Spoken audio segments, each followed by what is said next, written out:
Hey, what's happening, all of you? Namaskaram, I said, huh?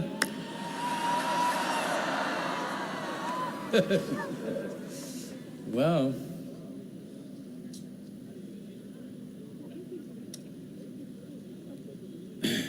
MahaShivRatri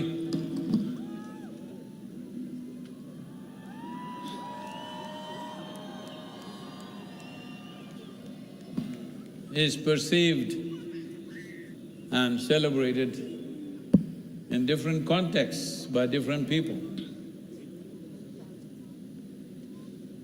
For people who are grihasthas or who live in the family structure, they see this day as the day Shiva and Parvati got married. It's Shiva's wedding day.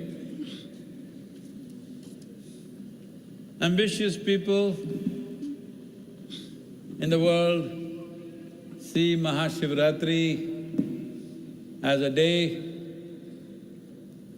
when Shiva conquered all his enemies. Those who are in conquest of life see it that way. Those who are on the spiritual path see this as a day when Shiva became still, so still, he became one with Kailash. Different ways as it's relevant for the lifestyles that people live.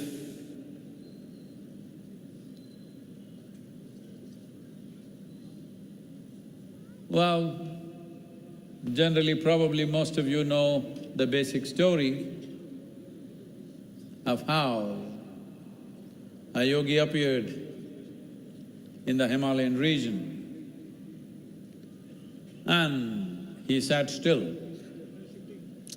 His greatest quality was he sat absolutely still. Initially, people gathered in big numbers, but slowly they melted away because he did nothing, he just sat. Days into weeks, into months, he just sat. In the end, only 7 people were left. These 7 people recognized one thing, that if one has to sit still without the need for sleep like you,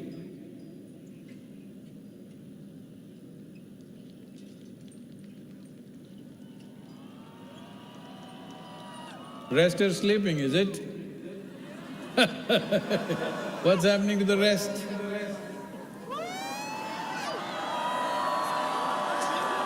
See, you must understand this. There are 3 most basic compulsions in human life.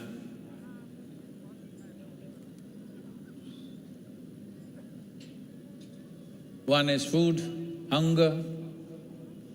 When you're hungry, to simply sit here not bothering about it takes a lot of strength. Even more compulsive process is sleep.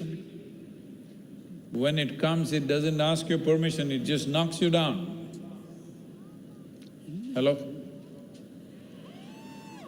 You're saying yes? Today, no. Sleep is a very deep compulsion. And the next one is death. When it comes, you can't say no. When it comes, you go. So these are the 3 most fundamental compulsions in human life: hunger, sleep and death. Today you're handling only one thing, sleep. Say, I'm very easy on you. Annadhanam is there, you can eat. I won't let you die. You should not sleep. Already gone. I want to see… these lights, I can't see anything, I want to hear some signs of life.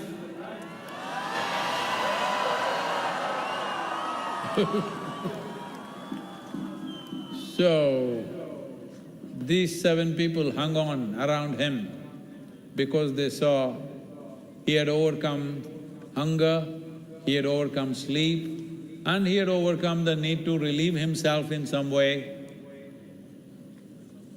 And they could not make out whether he was alive or dead. Like that, he was sitting still. Only thing was, off and on, tears of ecstasy were dribbling down his cheeks, so they knew he's alive and vibrantly alive, but absolutely still. These are 3 processes of life which binds you to the physical body. Once you are bound to a physical body, you are bound by the cycles of time.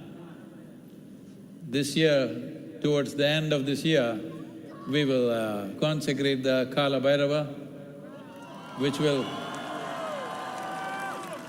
will make this a full-fledged kshetra. A kshetra means a place where just by being there, you will slowly melt. Transformation happens just by being in that energy. That's the only feature which was pending. It will be done this year. So, when these 7 sages noticed that Adiyogi doesn't seem to have need for food, sleep, and no need to relieve himself in any way, bodily compulsions are all gone. That means he's sitting there as Bhairava, Kala Bhairava, because he's transcended time. When you transcend physicality, you transcend time. You must understand your idea of time or your experience of time is largely due to the cyclical movements. Planet spins once, we call it a day. Moon goes around, we call it a month. Planet goes around the sun, we call it a year. This is our idea of time. If nothing was going in circles, if everything was going in a straight line, you wouldn't know how to know time. Cycles of the planets, cycles of the moon, cycles of our own bodies. This is what is telling us time. Right now, it's telling time. Today, are we going to transcend time at least for one night? The nature of time is cyclical in your experience. The experiential time is cyclical. And everything that's physical is cyclical. From a single atom to the whole cosmos, everything is in cycles. When you're caught up in these cycles, or when you're ruled by these cycles, we say you're in samsara. Samsara doesn't mean family. In Tamil, most people think samsara means wife, I think. No, that's not what it means. Samsara means cycles. You're caught up in the cycles of time. That's what samsara means. Sannyasa means you have liberated yourself from the cycles of time. How do you liberate yourself from the cycles of time? It's only because of the body. One night in a year, to sit up alert. How many issues?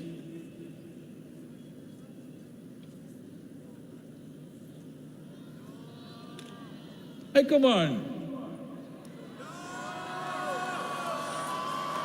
Show me that you're alive.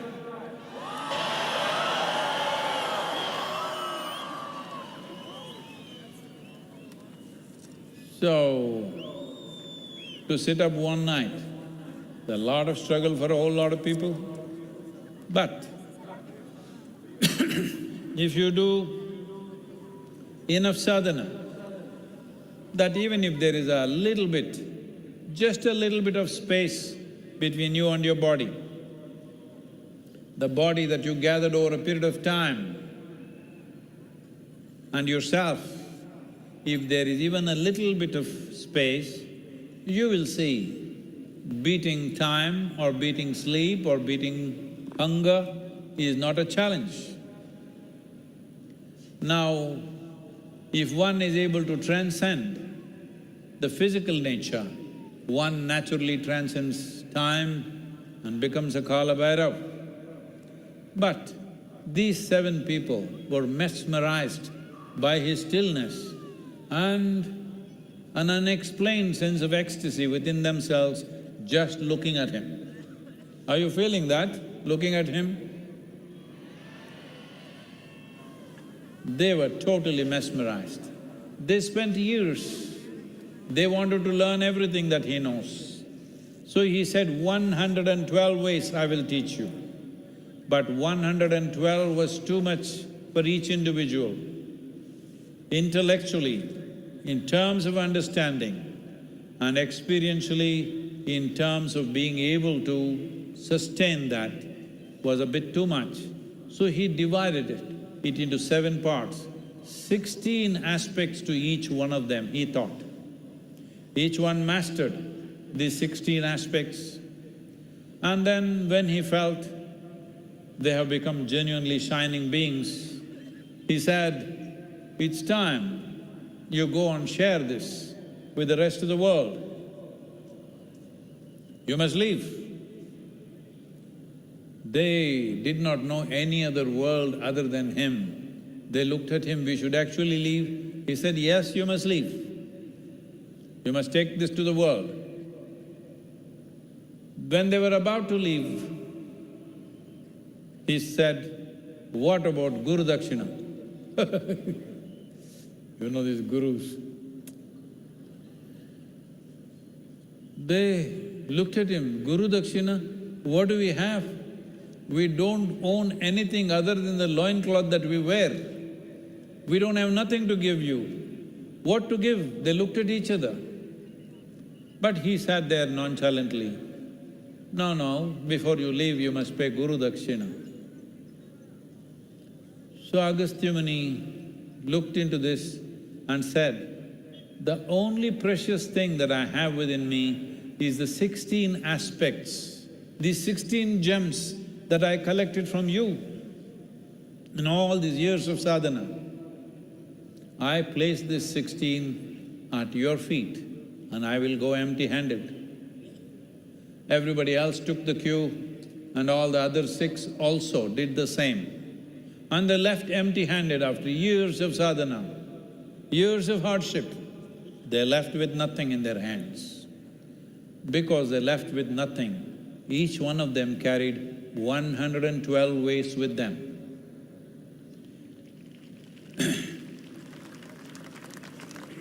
And this spine of knowledge and knowing and methods and technologies of inner well-being, they took it to different parts of the world. One of them went to Central Asia, the other one went to North Africa, another one went to South America, one went to Southeast Asia, one stayed back with him, and Agastya Muni came down to southern India. We hold him as the father of southern mysticism. Everything that we know here is just a little bit of what he was. He built a huge mansion here. He made sure every human habitation south of Vindhyas, without exception, must have some spiritual process. Spiritual process not as a withdrawal process, as they live. Every aspect of life should have an element of spiritual process. This is how he taught spirituality. Even today, in southern India, particularly in these parts of the country,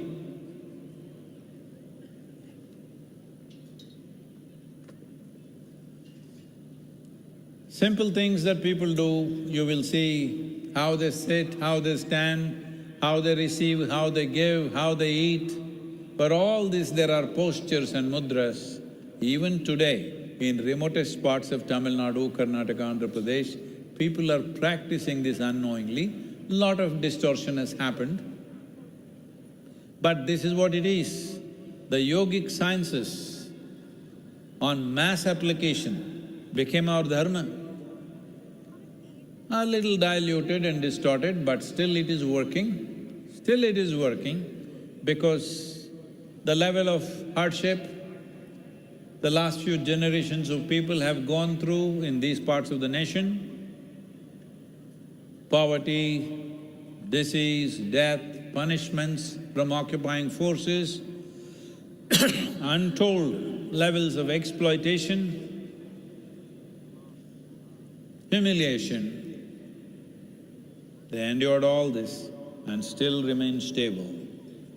This is only because there is spiritual process in daily life. But too much distortion is happening as generations pass. Once again, it's upon us to see that spiritual process moves down from the mountains and caves and ashrams and gets into every home.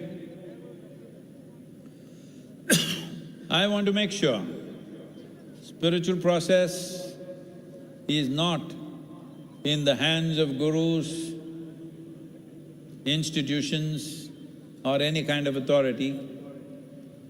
Like our mothers taught us how to brush our teeth, like that, spiritual process should happen in every home. Only then, genuinely you will create a nation and a world which will benefit from that.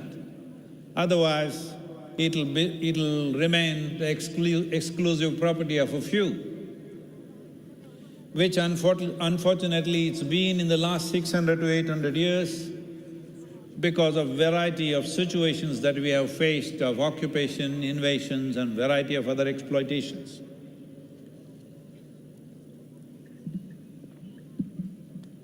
Why is this important? It's important because as I was saying earlier, we have come to a place where the generation of people that you're seeing now and the next generation, which are your children and grandchildren, they are not willing to believe what's written in a book. They are not willing to take up your philosophies and ideologies simply because you say it. Even if you tell them God said so, they will ask, so what the hell? This is not bad, these are good times. It is a good time when human beings dare to ask questions. It's really bad time where human beings cannot ask questions. This is a land where even so-called divine entities came. When they came, they could not give us commandments. They only got questions. I'm sorry. Look at this. Adiyogi decided to speak elaborately only with his wife, one person, somebody who's very dear to him.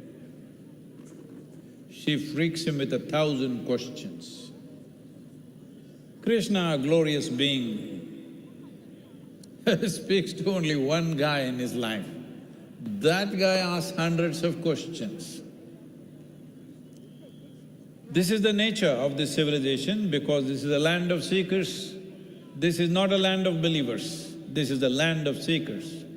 Here, we want to experience the truth. We don't believe the truth that is said in the books or by sages and saints. We bow down to it with great respect, but we have to experience our own truth.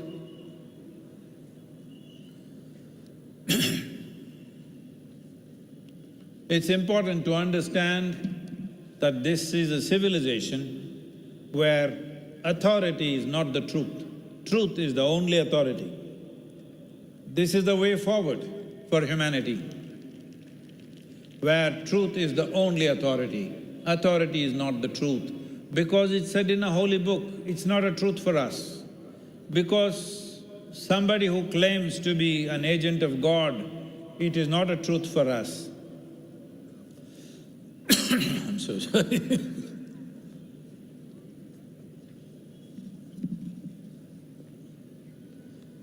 All the shouting. must know the audio went off, I kept them going, all right? Hey, you must keep it going. What is this? If the audio goes off, you'll all go. So many people, why do we need a microphone? You should be able to start chanting yourself and make it happen. So, this civilization that we call as Bharat, that we call as Sanatana, is most vital, not because you are a Hindu, this is vital for every life on the planet. Because this is not a philosophy, this is not an ideology, this is not something that somebody invented. This is gleaned with profound observation of both physical life and spiritual dimension of creation. By very profound observation, we have come to this understanding that this is how life works within us. The way it works within me, fortunately that's the same way it works within you. Your mind may work differently, but the life that you are works just the way it works within me.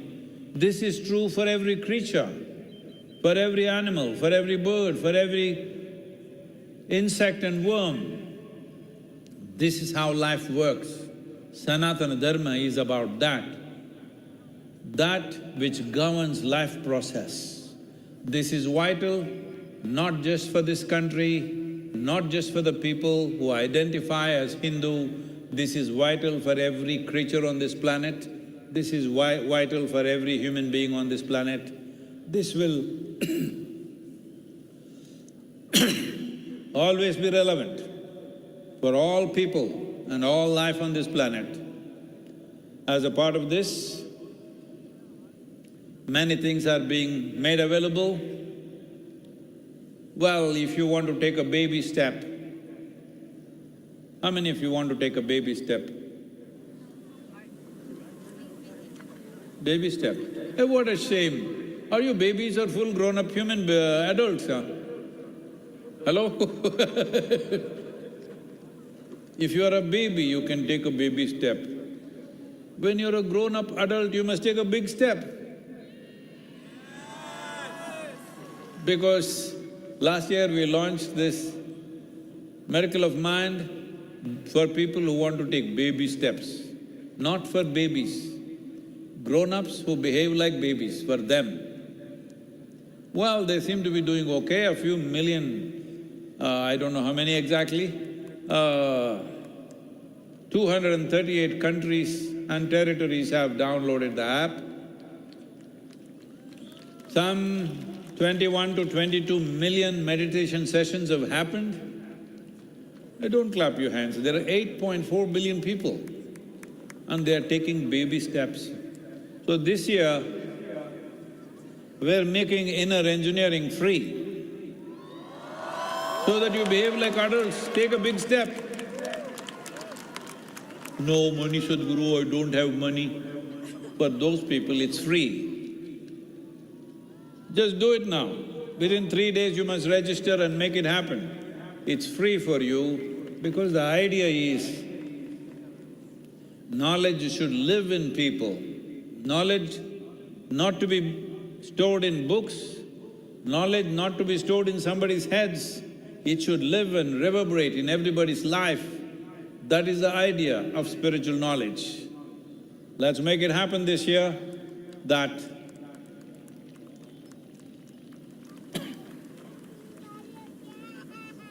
spirituality doesn't remain a fringe in the world. As there is life breath, everybody should know the life process, how it happens and what they can do about it to live as full-fledged lives.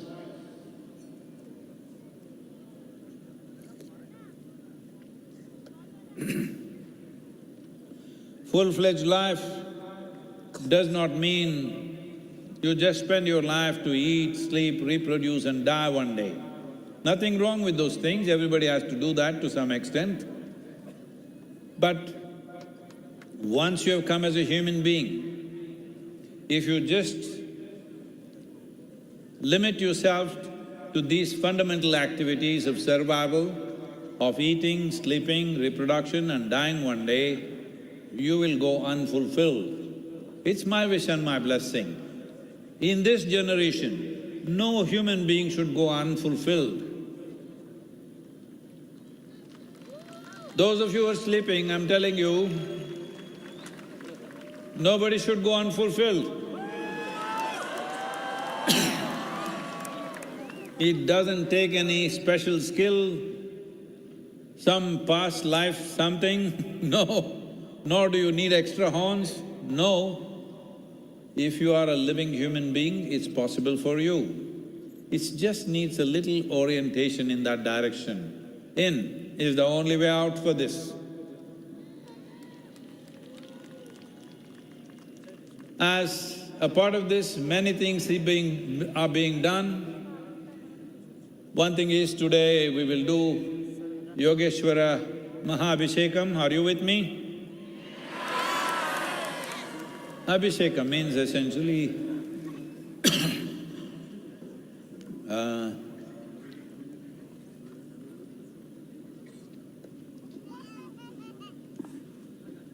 it is a way of getting the linga wet with certain substances, because when it's wet, your ability to feel it becomes better.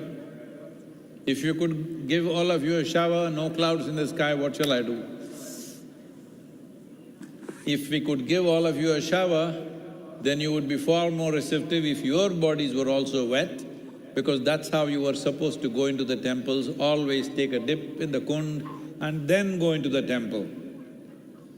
The linga is also kept wet all the time. As you've seen in the Dhyana linga, it's always dripping water. Here we will do a Mahabhisheka today.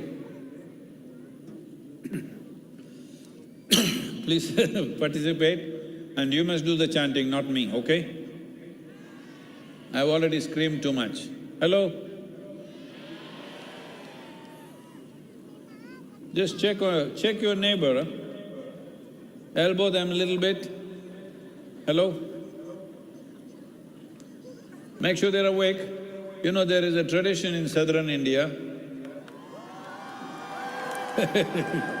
There's a tradition in southern India that when most of the homes had tile roofing at one time, it was part of the duty for the young people, for youth and children to take pebbles and throw it on everybody's tile roof, so that just in case somebody has fallen asleep, they must come awake on MahaShivRatri night. So it seems there is there is lot of benefit in keeping your neighbor awake. Hello? Both sides. Are you doing that?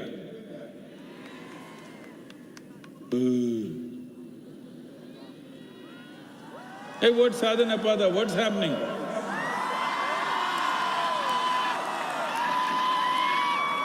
Samskriti, what's happening here? Isha homeschool. Hey, what rest of you?